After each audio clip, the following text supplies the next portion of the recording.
Good morning. Good morning sir. আজকে আমরা ইংরেজি কটা শব্দের উচ্চারণ শিখব অর্থ সহ।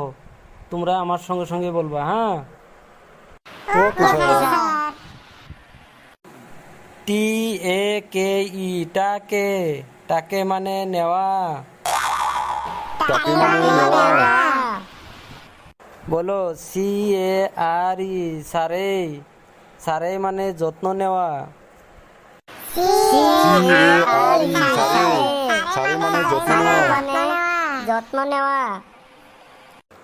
আবার বলো টি এ কে ই, টাকে। টাকে মানে নেওয়া। টাকে। টাকে মানে নেওয়া। তাকে মানে নেওয়া। Very good. এইখানেই তোমরা মুখস্থ করে আসবা, হ্যাঁ? ঠিক আছে স্যার।